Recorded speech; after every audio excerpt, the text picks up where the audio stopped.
자, 정인외박의 이지연입니다. 반갑습니다.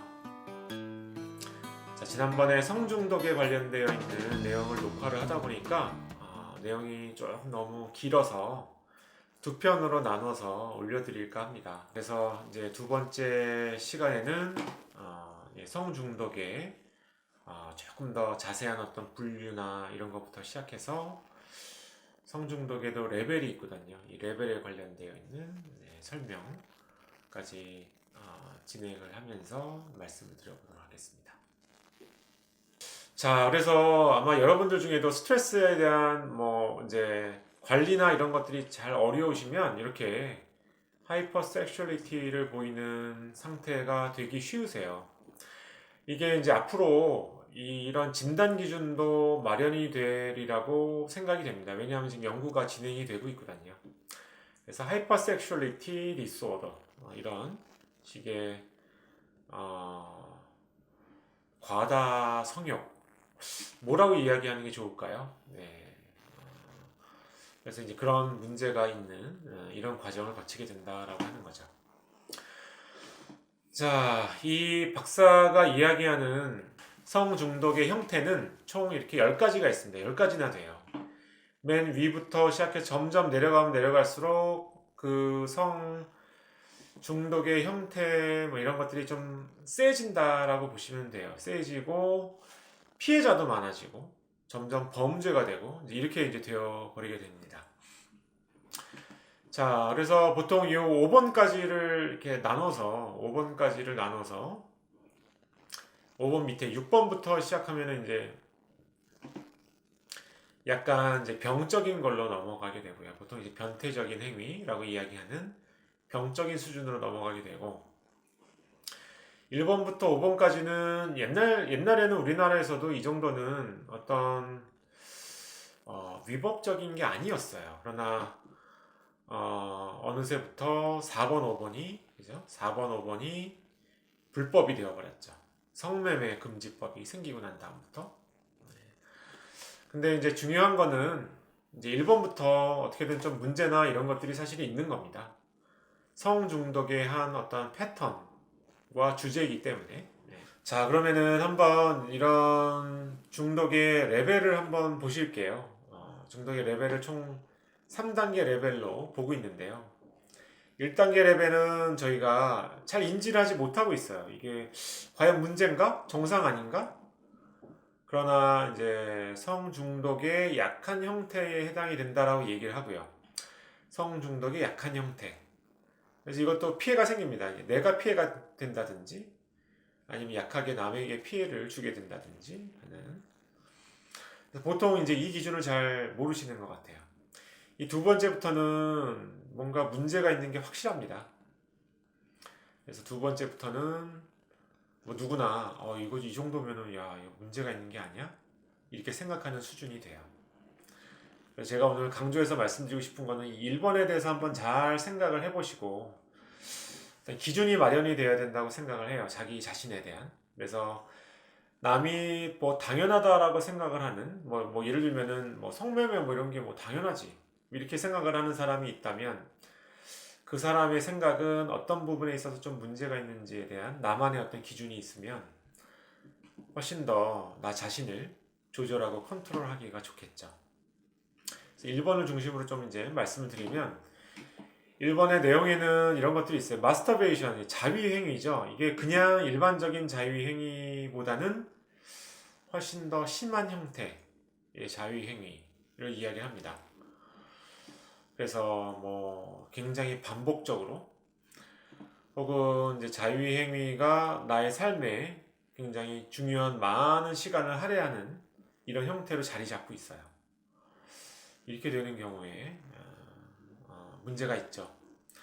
하루에 바깥을 나가지 않고 5번, 10번 이상 야동을 보면서 마스터베이션 이런 자위를 해야 된다든지 하는 이런 형태의 굉장히 이 자위 행위에 너무나 많은 에너지와 시간을 소비하게 되는 경우도 사실은 성중독에 해당이 되는 거죠. 그래서 그 프리오큐페이션 단계에서 성적인 내용, 하이퍼섹슈얼리티 너무나 성적인 내용에 사로잡혀 있는 이런 단계에서 성중독으로 조금 넘어온 이런 형태가 되지 않을까 생각이 돼요. 자, 그 다음에 이제 compulsive relationship이라고 하는 건 성적인 이런 파트너가 있는데 그 파트너의 기분과 뭐 흥분 상태 이런 거는 별로 나한테 중요하지 않아요. 그래서 남의 어떤 느낌이나 이런 것들을 무시하고 나 자신의 욕구만을 채우려고 하는 이런 관계. 이것도 결국은 이제 이 섹스라고 하는 이런 성관계라고 하는 게 도파민을 공급해주는 부분도 있어요. 이 부분도 굉장히 중요하고 굉장히 필요한 부분인데 이 부분이 아닌 사실은 다른 부분이 존재를 해요. 이 다른 부분이라는 거는 도파민하고 관련이 별로 없습니다. 주로 옥시토신, 아니면 세로토닌, 아니면 다른 뭐 노에피네프린 이런 뇌에 중요한 다른 호르몬들과 좀 더 관련이 되어 있어요. 그래서 성행위는 이 모든 게 다 하모니를 이뤄야 가장 그 의미가 분명해지게 되는 거예요. 성행위라는 거는.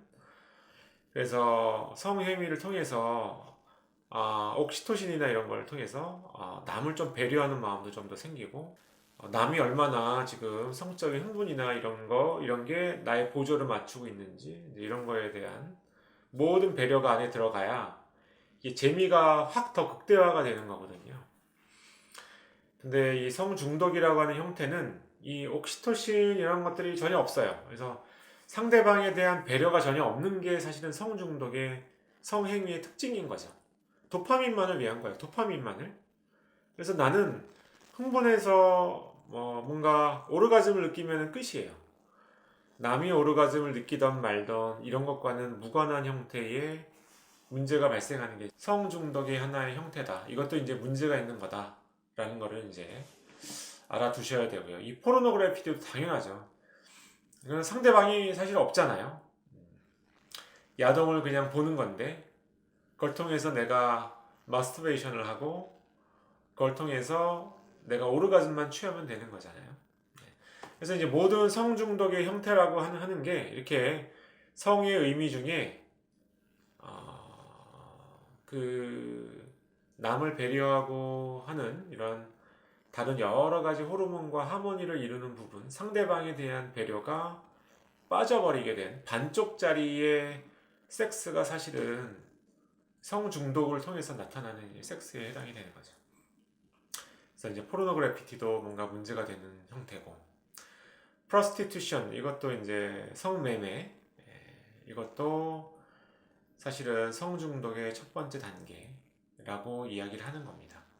근데 이제 우리나라에서는 한때는 지금은 성매매 때문에 뭐 인식이나 이런 것들이 많이 바뀌었지만 한때는 뭐 당연한 거 그래서 뭐 문화가 있는 거고 뭐 이렇게 생각하는 경우가 있었고 외국에서는 이런 게 합법적인 이런 경우도 있어요. 그래서 조금 더 혼란을 주게 되는 거죠.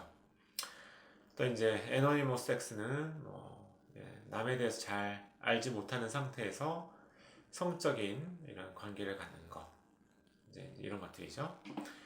그래서 컬처에서는 문화적으로는 이게 어떤 행위는 억셉터블 하다라고 보여지기도 한다. 그래서 어떤 경우에는 뭐 문화에 따라서 또 이제 행동이 어느 정도나 심하냐에 따라서 그냥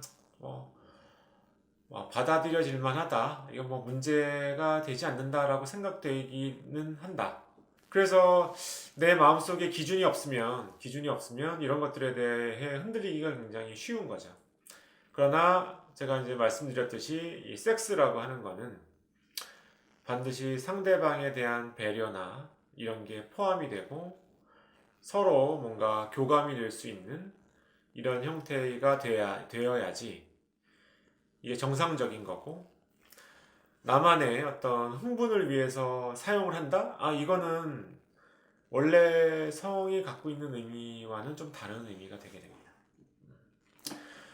자, 그래서 보통은 이런 것들이 빅팀리스 그래서 피해자가 없다라고 생각이 되기도 한다. 그러나 그렇지 않, 좀 더 넓게 본다면, 빅팀이 존재할 수가 있는 거죠. 예, 그래서 이렇게 이제 생각을 해야 되고, 일반 대중들의 태도는 이거에 대해서 그냥, 앰비벌런트, 라이크 하지는 않아요. 이런 행위에 대해서. 좋아하는 사람은 아무도 없고요. 디슬라이크 하거나, 앰비벌런트 하다는 건 양가 감정. 어떤 면에서는 조금 긍정적인 부분도 있다라고 할 수도 있지만, 또 그렇다고 또 좋은 거는 아닌 것 같고, 이렇게 양가 감정을 갖고 있거나 아니면 싫어하거나. 이 부분에서 자기의 어떤 기준을 딱 가지고 계셔야 제가 봤을 때는 좀 건강한 어떤 이제 이런 성중독이나 이런 것들이 예방이 될 수 있는 어떤 기준이 좀 마련이 되지 않을까 이렇게 생각이 됩니다. 아까 보여드렸던 바바리맨 또는 옆에서 지켜보고 이런 사람들, 이거는 이제 폰섹스 같은 것들이에요. 폰섹스, 사이버 섹스 이런 것들은 보면은 억셉터블 하지 않고요. 누구나 이제 어느 때나 빅팀이 있고, 그래서 보통은 일반적인 사람들은 불쌍하다, 불쌍해, 저 사람 좀 아프구나. 그러나 이렇게 아주 뭔가 피해를 많이 받는다라는 느낌은 아주 강하지는 않고요. 네. 자, 그래서 이제 이런 정도의 느낌을 갖게 되는 게 레벨 2고요. 레벨 3는 이거는 간간 이런 거죠. 간간, 근친상간, 또 이제 소화에 관련되어 있는 네, 아동으로부터 성착취를 하는 이런 완전 범죄죠. 완전. 네. 그래서 이것도 전혀 억셉터블하지 않고 항상 피해자가 발생을 하게 되어 있고, 이거에 대한 일반적인 사람들의 의견은 이제 화나는 반응이에요. 어떻게 분노하는 반응. 어떻게 인간이 저럴 수 있어? 네. 절대 인간이 저러서는 안 되지. 네. 그래서 이게 서브휴먼, 인간 같지도 않은, 인간 같지도 않은 사람이고 도와줄 필요도 없다. 이렇게 이제 인식을 하게 되는, 이게 이제 레벨 3에 해당이 된다라고 이야기를 합니다. 자, 그래서 오늘 이제 성중독에 관련된 내용으로 좀 다뤄봤습니다. 그래서 시간이 조금 길어졌는데요. 네, 그래서 이렇게 기준을 가지고 성중독이 뭔가에 대한 어떤 자기만의 이제 어떤 기준이나 이런 것들을 설정을 해 놓으셔서 다소 판단이 흐려지고 혼동이 될 수 있는 여러 부분에 있어서 자기 자신만의 기준을 지켜 나가시기 바랍니다. 네. 자, 이렇게 성중독에 관련되어 있는 내용 이렇게 해서 마치도록 하겠습니다. 예, 감사합니다.